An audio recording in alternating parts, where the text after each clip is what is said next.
Often when we move abroad or travel long term, we want a different experience. We want to go beyond the typical tourist activities. But sometimes it's hard to figure out how to connect with people in your new city, how to connect with locals. That's what we're going to talk about today. Before we get into that, let me introduce myself. I'm Adelia Borachade, the founder of Picky Girls Travel Solo Facebook group and the creator of the Financial Confidence Academy, where I help Black women master their money so they can live life on their terms. On this channel, I share my experiences traveling the world solo and living abroad for the last 5 years. So if you're into solo travel, expat life, or you're just trying to figure out how you can build up your FU money, this is the place for you.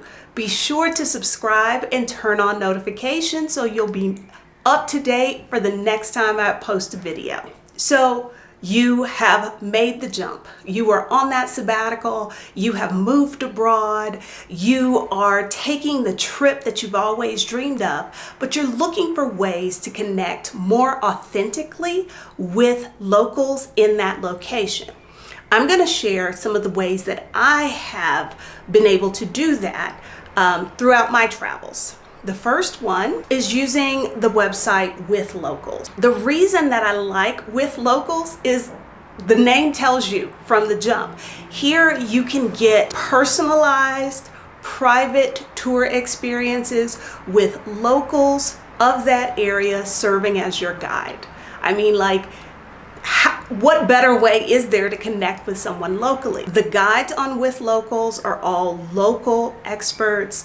They prioritize kind of showing you not just the run-of-the-mill attractions, but also those special places that are unique, that locals love to frequent. Okay, I would think that by now most everyone is familiar with Airbnb Experiences, but if you're not, this is a special program that is run by Airbnb that connects local guides, local chefs, local photographers, just about any kind of local you can think of with people who are visiting that area. So if you want to explore your new home or your temporary home, if you're on sabbatical or you're just a digital nomad, Airbnb Experiences are a great way to do that.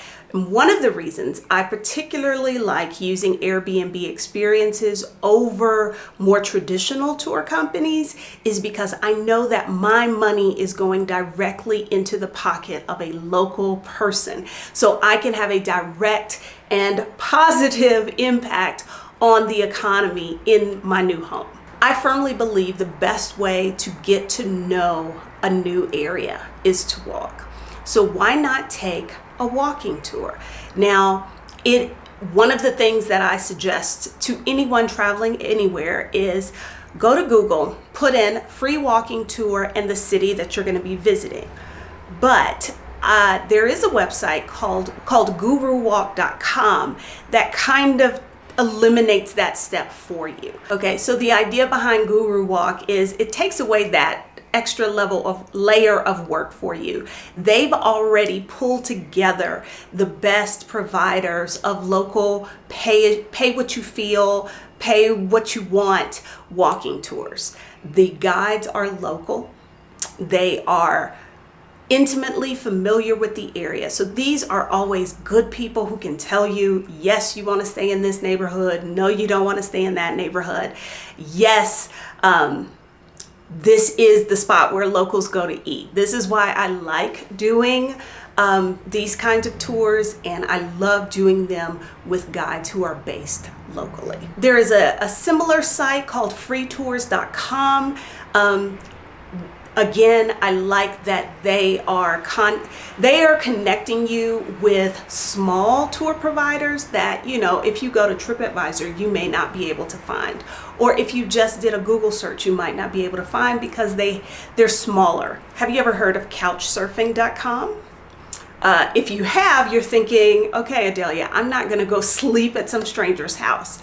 But If you were into that, that is one element of how couch surfing can help you create more authentic experiences. The people who post themselves on couch surfing are willing to provide you with a place to stay for free. So similar to the idea of Airbnb, but there's a much bigger focus on connections and community, where they have signed up to be on couch surfing because they want to share their culture, their city, their country. They like interacting with people who are not from there. So if you've not been a big fan of staying in Airbnbs because basically it puts you alone in a city and you really wish you had somebody who would kind of more act like, a long lost cousin to show you around, couch surfing may be an option. But let's say you don't want to stay in some stranger's home. Couch surfing does offer a lot of events. Again, connecting locals and travelers, sharing culture. So couch surfing is more than literally just couch surfing. That platform does a lot to connect people and create more authentic experiences. If you're on Facebook, check out the Facebook events for whatever city you are visiting, because this is how locals promote events. This is how locals find out about events. So I think now that we're in a different phase of the pandemic, you should start to see a whole lot more action on Facebook events, as opposed to what we've been seeing for the last 2 years. And my final helpful tip for how you can connect more with locals. What better way to do that than over food? Take a cooking class. Use a site like The Traveling Spoon. They offer online, but also in-person cooking classes taught by locals. What better way to get to know about a place than to study its food? You get the experience of talking with someone while you are making this food. And then, of course, at the end, you get to eat the food you made. Sounds like a win-win all the way around. So, what should you watch next? Check out my video on staying safe while you solo travel, as well as the top 10 money moves you should make before you move abroad.